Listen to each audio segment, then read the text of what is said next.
going to start with congratulations on the movie. I'm sure you're hearing that from everybody coming through. It's a very hard day to do press, I'm sure. Thank you. Yeah, thank you. So something I read was that originally Liv Schreiber was going to actually do this role, and then the scheduling, pandemic, and you ended up with it. So I guess Right. my main question is: have you sent him a thank you card for letting you be, for dropping out because you ended, you know what I mean?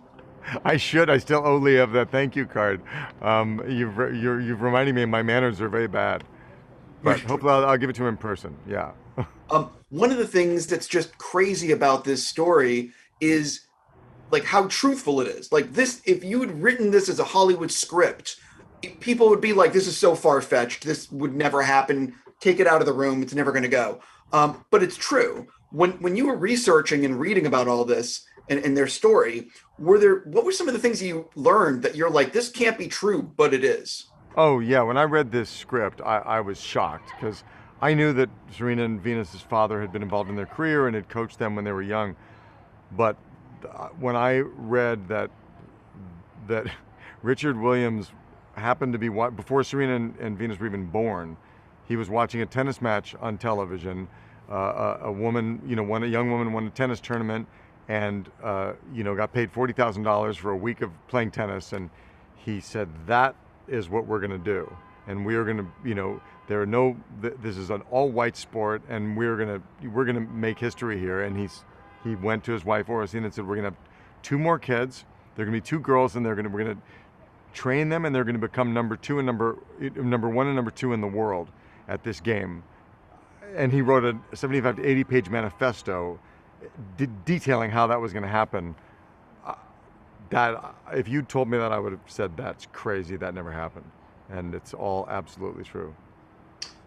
What for soon to be fans of this movie, Hmm. what do you think might surprise them to learn about the actual making of the film?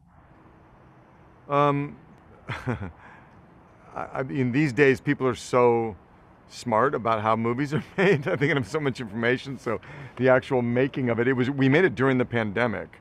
So it was one of the, and it was my first job back working in the pandemic when things were very, very uncertain. And the protocols had just been put into place and everyone was, heavily masked, and we didn't know if we'd be able to, get it done. And you came to work, and there was this giant production, and with, hundreds of people working with a whole COVID team, which was a new thing, and it was a tremendous obstacle to getting it made. But it was also, very inspiring to see a group of creative artists saying, "We're going to soldier through and tell this story together." And it gave us I think it gave everyone I don't know, it was quite inspiring to be a part of. That no matter what, as the world was really, falling falling apart around us, to everyone to rally and do this work was pretty cool. And then that became the norm, and we sort of projects figured out how to do, and then the next project and the next project. Now we're all used to wearing masks on set and stuff. But a year ago, it was a different story. It was very bizarre.